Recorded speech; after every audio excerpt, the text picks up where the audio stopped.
नमस्कार। स्वागत है आपका अपने चैनल स्टडी लाइफ में। पिछली वीडियो में हम बात कर रहे थे बाल विकास का सामान्य वर्गीकरण के बारे में बात की थी, यानी बाल विकास की जो अवस्थाएं होती हैं उनके सामान्य वर्गीकरण की हमने बात की थी। आज हम बात करेंगे बाल विकास के हर लोग के वर्गीकरण के अनुसार आज हम चर्चा करेंगे। देखिए, वैसे तो मनोवैज्ञानिकों का मानना है कि अधिकांशतः मनोवैज्ञानिकों की हम बात करें, अधिकांशतः मनोवैज्ञानिकों का मानना है कि बालक का जो विकास होता है, व्यक्ति का जो विकास होता है, वो लगभग 10 अवस्थाओं में होकर होता है। कितनी अवस्थाओं से गुजरता है? 10 अवस्थाओं से होकर गुजरता है। सामान्य वर्गीकरण की हम बात करें, कौन सा वर्गीकरण है? सामान्य वर्गीकरण, यानी बाल विकास का जो सामान्य वर्गीकरण होता है वो लगभग शैशवावस्था से प्रारंभ होता है, यानी कि गर्भकाल से प्रारंभ नहीं होता, शैशवावस्था से प्रारंभ होता है। शैशवावस्था, बाल्यावस्था और किशोरावस्था, प्रौढ़ावस्था, 4 भागों में हम उसको बांटते हैं। एक मनोवैज्ञानिक है, आपके मनोवैज्ञानिक का नाम आता है हरलोग। हरलोग क्या कहते हैं? हरलोग कहते हैं कि प्रत्येक बालक का, प्रत्येक व्यक्ति का, प्रत्येक मनुष्य का जो विकास होता है वो 11 अवस्थाओं में होकर होता है। कितनी अवस्थाओं में होकर होता है? 11 अवस्थाओं में होकर होता है। तो ये तो हम पढ़ चुके हैं। सामान्य वर्गीकरण की बात करें, पिछले वीडियो में इनकी हम चर्चा कर चुके हैं। आज हम देख लेते हैं हरलोग के वर्गीकरण के अनुसार, आज हमें बात करते हैं। तो बात करते हैं हम हरलोग का जो वर्गीकरण है, यानी कि हरलोग के अनुसार बाल विकास की कितनी अवस्थाएं होती हैं, बालक का विकास कितनी अवस्थाओं से होकर होता है। पहली अवस्था मानते हैं ये महोदय आपकी गर्भ अवस्था। बाल विकास की पहली जो अवस्था आती है वो कौन सी अवस्था होती है? गर्भ अवस्था होती है। यानी कि बालक जब माता के गर्भ में रहता है तो उस अवस्था को हम क्या कहते हैं? गर्भ अवस्था के नाम से जाना जाता है। गर्भ अवस्था का समय हम मानते हैं 0 से 9 माह का समय होता है। गर्भ अवस्था का समय कितना होता है? 0 से 9 माह का समय होता है। गर्भ अवस्था को भी हमारे जो हरलोग महोदय है वो कितने भागों में बांट देते हैं भाई? 3 भागों में बांटा जाता है। कौन सी अवस्था को? गर्भ अवस्था को। पहली अवस्था आती है गर्भ अवस्था के अंतर्गत बीज अवस्था। पहली अवस्था है बीज अवस्था, जिसका समय होता है 0 से लेकर 14 दिन का समय माना जाता है बीज अवस्था का। दूसरी अवस्था आती है गर्भस्थ शिशु की अवस्था, सॉरी भ्रूण अवस्था। दूसरी अवस्था है भ्रूण अवस्था। ये भ्रूण अवस्था जो होती है, भ्रूण अवस्था का समय होता है 2 से, देखिए यहाँ 14 दिन, यानी कि 2 सप्ताह का बालक यहाँ गया तो यहाँ से आगे का जो समय वो भ्रूण अवस्था का होता है 2 सप्ताह से। 2 सप्ताह से 2 माह का बालक के विकास का जो समय होता है उसे कहा जाता है भ्रूण अवस्था के नाम से जाना जाता है। तीसरा स्तर आता है इसका गर्भस्थ शिशु की अवस्था। गर्भस्थ शिशु की अवस्था, भ्रूण अवस्था के बाद की जो अवस्था होती है वो होती है गर्भस्थ शिशु की अवस्था के नाम से जाना जाता है। ये गर्भस्थ शिशु की जो अवस्था होती है इसका समय, यानी कि 2 सप्ताह से 2 माह भ्रूण अवस्था है तो 2 माह के बाद का समय जो होगा वो कौन सा होगा? गर्भस्थ शिशु की अवस्था होता है। गर्भस्थ शिशु की अवस्था का समय हो जाएगा 2 माह से 9 माह का जो समय होता है, यानी 2 माह से, और जब तक बालक जन्म लेगा वो कौन सा होगा? गर्भस्थ शिशु की अवस्था होता है। अब हम एक एक स्टेज की बात करते हैं कि नंबर 1 स्टेज आती है बीज अवस्था। देखिए, बालक की जो बीज अवस्था होती है वो किस प्रकार से प्रारंभ होती है? बीज अवस्था यानी कि मनुष्य के जो जन्म की प्रक्रिया है, जो बीज से प्रारंभ होती है वो होती है जाइगोट नामक एक कोशिका होती है। क्या होती है भाई? जाइगोट नामक एक कोशिका है। ये जो कोशिका है, जाइगोट नाम की जो कोशिका है, एक कोशिका होती है जाइगोट नामक, इससे मनुष्य के जीवन का प्रारंभ, यानी कि बीज अवस्था का प्रारंभ माना जाता है। किससे? जाइगोट नामक कोशिका से। किसका प्रारंभ होता है? बीज अवस्था का प्रारंभ होता है। ये जाइगोट नामक जो कोशिका होती है इसकी आकृति पूछी जाए आपसे कि जाइगोट नामक कोशिका की आकृति किस तरह की होती है, तो इसकी आकृति होती है सुई के नोक के समान होती है। इसकी आकृति कैसे होती है भाई, सुई के नोक के समान इसकी आकृति होती है। ये जाइगोट नामक जो कोशिका है, ये माता के गर्भ में, यानी कि इसके द्वारा बालक माता के गर्भ में, किसमें भाई, माता के गर्भ में जब बालक प्रवेश करता है तो किस रूप में प्रवेश करता है, एक युक्ता नामक बालक जो है, युक्ता नामक अंडानुमा आकृति, ये युक्ता जो है इसकी आकृति कैसी होती है भाई, अंडानुमा है। युक्ता नामक एक अंडानुमा आकृति के रूप में बालक माता के गर्भ में प्रवेश करता है।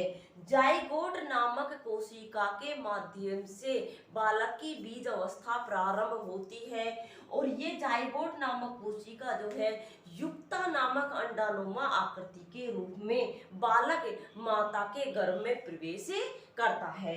अब हम बात करते हैं कि ये युक्ता जो होता है इसकी आकृति किस प्रकार की होती है, तो इसकी आकृति होती है पिन के हेड के समान, इसकी आकृति होती है पिन के हेड के समान, क्या मानी जाती है, इसकी आकृति होती है। जबकि जाइगोट की आकृति होती है सुई के नोक के समान। युक्ता नामक जो अंडानुमा आकृति है इसकी आकृति होती है पिन के हेड के समान होती है। अब ये युक्ता नामक अंडानुमा आकृति जब माता के गर्भ में प्रवेश करता है तो बालक की बीज अवस्था प्रारंभ होती है। तो बीज अवस्था को कहते हैं हम डिंब अवस्था भी कहा जाता है। कौन सी अवस्था कहते हैं भाई इसको, डिंब अवस्था भी कहते हैं। ये युक्ता नामक जो आकृति है इसमें कोष्ठ विभाजन होता है। तो क्वेश्चन पूछा जाता है कि मनुष्य का जीवन जो होता है वो कितने कोष्ठीय विभाजन से प्रारंभ होता है, तो इसमें जब कोष्ठ विभाजन की जो प्रक्रिया होती है, किसकी प्रक्रिया होगी, कोष्ठ विभाजन की प्रक्रिया होती है। ये कैसी होती है भाई, एक कोष्ठीय होती है। क्वेश्चन पूछा हुआ है कि मनुष्य जीवन का प्रारंभ कितने कोष्ठीय विभाजन से होता है, एक कोष्ठीय विभाजन से इसका प्रारंभ होता है। अब ये युक्ता नामक आकृति जो है यानी कि बालक जो है माता के गर्भ में प्रवेश तो कर चुका है, लेकिन उसके विकास के लिए, उसको मतलब कि बड़ा होने के लिए क्या चाहिए, भोजन चाहिए। भोजन चाहिए तो बालक किसको ग्रहण करेगा, इसमें होता है एक योग नामक तरल पदार्थ होता है। योग नामक एक ऐसा पदार्थ है भाई, तरल पदार्थ होता है। ये योग नामक जो तरल पदार्थ है इसको युक्ता जो है आहार के रूप में, किसके रूप में, आहार के रूप में, यानी कि हम कहें भोजन के रूप में ग्रहण करता है। किसको, योग नामक तरल पदार्थ को युक्ता जो है भोजन के रूप में ग्रहण करता है। अब समय आता है 14 दिन का, यानी कि 14 या 15 हम दिन की बात करें, 14-15 दिन के बाद में योग और युक्ता दोनों नष्ट हो जाते हैं। योग और प्लस युक्ता दोनों जो पदार्थ है क्या होते हैं भाई, नष्ट हो जाते हैं और ये युक्ता जो है वो किस में बदल जाता है, भ्रूण में परिवर्तित हो जाता है। 14 या 15 दिन के बाद में योग व युक्ता दोनों क्या हो जाते हैं, समाप्त हो जाते हैं और युक्ता जो है उसका परिवर्तन किसमें हो जाता है, भ्रूण में हो जाता है।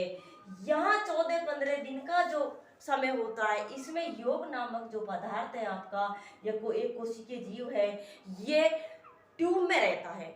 14-15 दिन के बाद ट्यूब से कहाँ आता है, ये माँ के बच्चादानी जिसको हम बोलते हैं, यानी कि गर्भाशय में प्रवेश कर जाता है, वहां से बालक की होती है भ्रूण अवस्था प्रारंभ हो जाती है।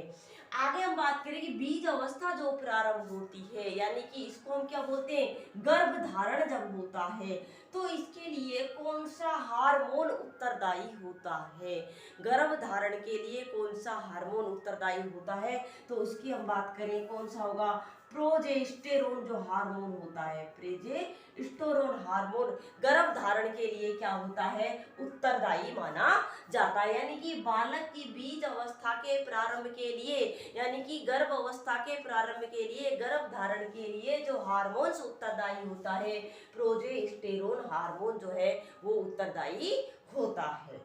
अगली अवस्था में यानी 14-15 दिन के बाद में योग और युक्ता दोनों नष्ट हो गए तो कौन सी अवस्था प्रारंभ हो जाएगी, भ्रूण अवस्था प्रारंभ हो जाती है। तो अगले स्तर की हम बात करें, बालक की जो भ्रूण अवस्था प्रारंभ होती है इसकी चर्चा करते हैं। अब देखिए 14-15 दिन के बाद में योग युक्ता दोनों नष्ट हो गए, बीज अवस्था से कौन सी अवस्था प्रारंभ हो गई, भ्रूण अवस्था प्रारंभ हो जाती है। तो ये भ्रूण अवस्था जो है इसमें बालक के शरीर का निर्माण प्रारंभ होता है। बालक के शरीर का निर्माण किस अवस्था में प्रारंभ होता है, तो बालक के शरीर का निर्माण जो है वो भ्रूण अवस्था में प्रारंभ होता है। और बालक का जो शरीर है वो कितने भागों में, 2 भागों में बढ़ जाता है। यानी बालक के शरीर का जो निर्माण होता है वो 2 भागों में होकर होता है, यानी सिर और धड़। कौन सा हो जाता है भाई, सिर और धड़। बालक का शरीर 2 भागों में बट गया, सिर और धड़ के रूप में। यानी कि अब बालक के शरीर का निर्माण प्रारंभ हो जाता है। बालक के जो शारीरिक अवयव होते हैं, शारीरिक अंग होते हैं, उनका निर्माण प्रारंभ हो जाता है। और बालक के जो शरीर का निर्माण होता है वो कितनी परतों के माध्यम से होता है, 3 परतों के माध्यम से होता है। बालक के शरीर का जो निर्माण होता है कितनी परतों के माध्यम से होता है, 3 परतों के माध्यम से होता है। नंबर 1 परत की हम बात करें तो नंबर पहली परत आती है एक्टोडर्म। कौन सी परत है भाई, एक्टोडर्म परत होती है। एक्टोडर्म जो परत होती है इसे हम बाह्य परत भी कहते हैं। कौन सी परत कहते हैं, इसे हमें बाह्य परत भी कहते हैं। यानी इसके द्वारा, एक्टोडर्म जो परत है इसके द्वारा बालक के शरीर के बाह्य अवयवों का निर्माण होता है। किसका निर्माण होता है, बालक के शरीर के बाह्य अवयवों का निर्माण प्रारंभ हो जाता है। कौन सी परत के द्वारा, एक्टोडर्म परत के द्वारा। बाह्य अवयवों की हम बात करें तो जैसे कि बालक की त्वचा है, कौन सी चीज भाई, त्वचा। बालक के बाल हैं, बालक के नाखून हैं, इन चीजों का प्रारंभ यानी कि निर्माण किसके द्वारा होता है, एक्टोडर्म के द्वारा होता है। एक्टोडर्म जिसे हम बाह्य परत भी कहते हैं, जिसके माध्यम से बालक के शरीर के बाह्य अवयवों का निर्माण प्रारंभ होता है, जैसे कि त्वचा, बाल, नाखून। इनके निर्माण में कौन सी परत उत्तरदायी होती है भाई, एक्टोडर्म परत जो होती है उत्तरदायी मानी जाती है। नंबर दूसरी परत की हम बात करें तो दूसरी परत आ जाती है हमारी, दूसरी परत है हमारी कौन सी, मेसोडर्म परत। कौन सी परत आती है, मेसोडर्म परत आती है। मेसोडर्म परत जो होती है इसे हम मध्य परत भी कहते हैं। इस नाम से जानते हैं, इसे हमें मध्य परत के नाम से भी जाना जाता है। मेसोडर्म, मेसोडर्म मध्य परत, यानी कि याद नहीं रहता है, कंफ्यूज हो जाते हैं कि एक्टोडर्म से किसका निर्माण होता है, मेसोडर्म से किसका। और अभी तीसरी परत हो रहा है एंडोडर्म, तो उसके मेसोडर्म, मीसो मांसपेशियों का निर्माण होता है। किससे होता है, किसका निर्माण होता है भाई, मांसपेशियों का जो निर्माण होता है। यानी त्वचा के अंदर की जो स्थिति होती है उसका निर्माण, मांसपेशियों का जो निर्माण होता है वो किसके द्वारा होता है, मेसोडर्म परत के माध्यम से होता है। अगला क्वेश्चन बनता है कि आया हुआ क्वेश्चन है एग्जाम में कि जो बालक का मस्तिष्क होता है उसका जो सुरक्षा कवच होता है जिसे हम खोल बोलते हैं, उसका निर्माण किस परत के माध्यम से होता है, तो उसका निर्माण भी किसके द्वारा होगा, मेसोडर्म के। मांसपेशियों का निर्माण मेसोडर्म परत के माध्यम से होता है। और बात करते हैं जैसे कि बालक का मस्तिष्क हो गया, कौन सा हो गया भाई, मस्तिष्क हो गया, जैसे कि बालक का हृदय हो गया, इनका जो सुरक्षा कवच होता है, क्या होता है इनका सुरक्षा कवच, जिसे हम क्या बोलते हैं, सेफ्टी वॉल, यानी कि खोल बोला जाता है। इसका जो निर्माण होता है वो भी किसके द्वारा होता है, मेसोडर्म परत के द्वारा होता है। बालक की मांसपेशियों का निर्माण, बालक का जैसे हृदय है, मस्तिष्क है, लीवर है, इनका जो सुरक्षा कवच होता है, इनका जो खोल होता है, उसका निर्माण भी किसके द्वारा होता है भाई, मेसोडर्म परत के माध्यम से इसका निर्माण किया जाता है। तीसरी परत की हम बात करें तो तीसरी परत आती है एंडोडर्म। तीसरी परत कौन सी है भाई, एंडोडर्म। ये एंडोडर्म जो परत होती है इसे हम क्या कहते हैं, अंतः परत भी कहते हैं। कौन सी परत कहेंगे, इसे हमें अंतः परत के नाम से भी जाना जाता है। कौन सी परत को, एंडोडर्म के परत को जो होती है। इसके द्वारा बालक के, जैसे कि बालक का क्या है, पाचन तंत्र हुआ, बालक का पाचन तंत्र हो गया, बालक की नाड़ियां हो गई, बालक की जैसे कि लीवर है, बालक के फेफड़े हैं, बालक का मस्तिष्क है, बालक का हृदय है, इन चीजों का जो निर्माण होता है वो कौन सी परत के द्वारा होता है? एंडोडर्म परत के माध्यम से होता है। यानी एंडोडर्म परत, जिसे हम अंतः परत भी कहते हैं, जिसके द्वारा बालक के पाचन तंत्र का निर्माण होता है, नाड़ियों का निर्माण होता है। ग्रंथियों की हम बात करें, कौन सी चीज की? ग्रंथियों की। तो इनका निर्माण भी किसके द्वारा होता है? एंडोडर्म परत के माध्यम से होता है। लीवर, फेफड़े, मस्तिष्क, हृदय, इन सब का निर्माण बालक की आंतरिक परत, जिसे हम बोलते हैं एंडोडर्म, इसके माध्यम से होता है। एक बार फिर से देख लीजिए, बालक के जो शरीर है उसका निर्माण 3 परतों के माध्यम से होता है। पहली परत आती है एंडोडर्म, जिसे हम बाह्य परत भी कहते हैं, जिसके द्वारा बालक के शरीर के बाह्य अवयवों का निर्माण होता है, जैसे बालक की त्वचा हो गई, बालक के बाल हो गए, नाखून हो गए आदि। आगे हम चले मीसोडर्म, दूसरी परत आती है मीसोडर्म में, मीसो मांसपेशी, ठीक है। मीसोडर्म, जिसे हम मध्य परत भी कहते हैं, इसके द्वारा बालक की मांसपेशियों का निर्माण होता है, जैसे कि बालक का मस्तिष्क है, हृदय है, इनका जो सुरक्षा कवच होता है, इनका जो बाह्य आवरण होता है, खोल होता है, उसका निर्माण भी किसके द्वारा किया जाता है? मीसोडर्म परत के माध्यम से होता है। तीसरी परत आती है एंडोडर्म, जिसे हम अंतः परत या आंतरिक परत भी कहते हैं, जिसके द्वारा बालक का पाचन तंत्र हो गया, जैसे कि बालक की ग्रंथियां हो गई, बालक की जैसे कि नाड़ियां हो गई, लीवर है, फेफड़े हैं, बालक का जो पाचन तंत्र है, बालक का मस्तिष्क है, इन सब का जो निर्माण होता है वो कौन सी परत के द्वारा? एंडोडर्म परत, जिसे अंतः परत या आंतरिक परत कहा जाता है, इसके माध्यम से होता है। अब भ्रूणावस्था के बाद में, यानी कि हमने 3 परतों के माध्यम से बालक का विकास प्रारंभ कर दिया, तो भ्रूणावस्था 2 माह के बाद में समाप्त हो जाती है। और कौन सी अवस्था प्रारंभ होती है? गर्भस्थ शिशु की अवस्था। इसकी भी हमें बात कर लेते हैं, गर्भस्थ शिशु की अवस्था की। गर्भस्थ शिशु की जो अवस्था होती है, इसमें बालक का शारीरिक अवयवों की हम बात करें, शारीरिक अवयव यानी बालक के जो अंग होते हैं, शारीरिक अवयवों का निर्माण जो होता है वो पूर्ण हो जाता है। शारीरिक अवयवों का निर्माण जो होता है वो कैसा हो जाता है भाई? पूर्ण हो जाता है। कौन सी अवस्था में हो जाता है? गर्भस्थ शिशु की अवस्था में। यानी कि लगभग 7 माह की हम बात करें, कितने माह की? लगभग 7 माह का जो बालक होता है उसके शारीरिक जो अवयव होते हैं वयस्क मनुष्य के समान कार्य करने लग जाते हैं। वयस्क मनुष्य के जो शारीरिक अवयव होते हैं उनके समान कार्य करने लग जाते हैं। कब? लगभग 7 माह का जो बालक होता है उसके शारीरिक जो अवयव होते हैं लगभग एक वयस्क मनुष्य के शारीरिक अवयवों के समान कार्य करने लग जाते हैं। यानी कि बालक का जो शारीरिक अवयवों का निर्माण होता है वो पूर्ण होता है। कौन सी अवस्था में होता है? गर्भस्थ शिशु की अवस्था में होता है। बात करें बालक का जो विकास है भाई, बालक का विकास किस तरह होता है? यानी कि सिर से पैर की ओर होता है। बालक का विकास कैसे होता है?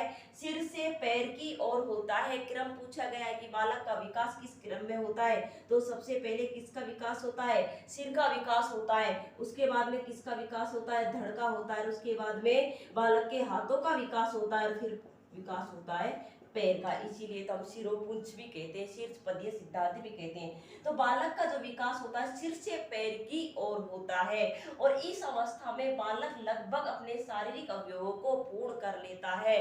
और बालक जो है यानी कि इस अवस्था में गर्भस्थ शिशु की अवस्था की हम बात करें तो बालक जो है अपरा, एक प्लेसेंटा, अपरा, या इसी को हम क्या बोलते हैं?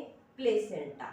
ये अपरा या प्लेसेंटा जो होता है पोषक तत्व, क्या होता है भाई? अपरा या प्लेसेंटा पोषक तत्व जो होता है इसको बालक भोजन के रूप में ग्रहण करता है। किसके रूप में? भोजन के रूप में ग्रहण करता है। किसको? अपरा या प्लेसेंटा नामक जो पोषक तत्व होता है गर्भस्थ शिशु की अवस्था में बालक इस तत्व को भोजन के रूप में ग्रहण करता है। और गर्भावस्था में बालक के विकास पर जो प्रभाव पड़ता है वो किसका पड़ता है? एक तो माता के खान पीन का, यानी कि माता का खान पान अच्छा होगा तो बालक का विकास भी अच्छा होगा। माता अगर धूम्रपान करती है, किसी चीज का सेवन करती है, नशा करती है, तो उसका भी बालक के विकास पर प्रभाव पड़ता है। अगर माता को खान पान अच्छा नहीं है, माता सेवन करती है या फिर रोगग्रस्त है, तो उसका भी बालक के विकास पर बहुत प्रभाव पड़ता है। अब आगे हम चलें तो गर्भस्थ शिशु की अवस्था सारे लगभग 7 माह का जो बालक है उसने अपने शारीरिक अवयव जो है उनको पूर्ण विकास कर लिया है, और बालक का विकास जो सिर से पैर की ओर, यानी कि सबसे पहले विकास होता है सिर का, फिर धड़ का, फिर हाथ का और फिर पैरों का विकास होता है। गर्भस्थ शिशु में बालक जो है भोजन के रूप में जो ग्रहण करता है अप्राय प्लेसेंटा नामक पोषक तत्व को भोजन के रूप में ग्रहण करता है।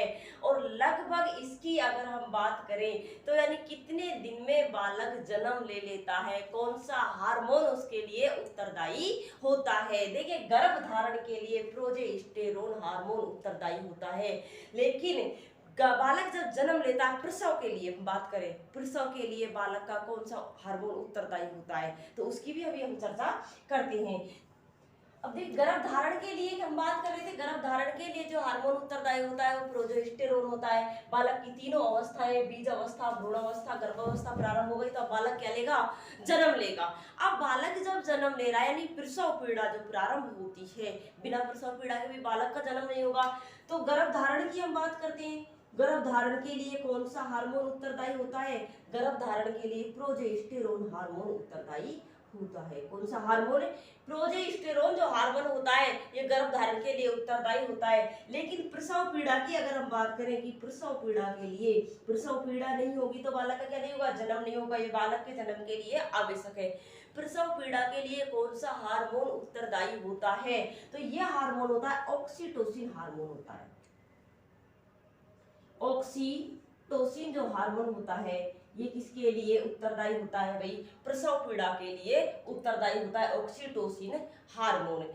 अब ये हार्मोन जो है ऑक्सीटोसिन प्रसव पीड़ा के लिए उत्तरदायी है, यानी ऑक्सीटोसिन जब हार्मोन रिलीज होता है तो प्रसव पीड़ा प्रारंभ होती है, बालक का जन्म होता है। लेकिन बालक का जन्म जब होगा, ये हार्मोन जब सीक्रेट होगा तो प्लेसेंटा जो ना की बात की थी हमने, प्लेसेंटा, ये प्लेसेंटा जो है इसका संपर्क यानी कि ये माता की गर्भ जो होता है ना, गर्भ की दीवार से चिपका हुआ होता है। प्लेसेंटा जो होता है ये माता के गर्भ की जो दीवार होती है उससे चिपका हुआ रहता है। तो ये जब हार्मोन रिलीज होता है तो ये प्लेसेंटा जो है इसका संपर्क माता की गर्भ की दीवार से टूट जाता है, और टूटता हुआ जो प्लेसेंटा है ये कौन सा हार्मोन रिलीज करता है, तो ये जो है ये रिलैक्सिन हार्मोन,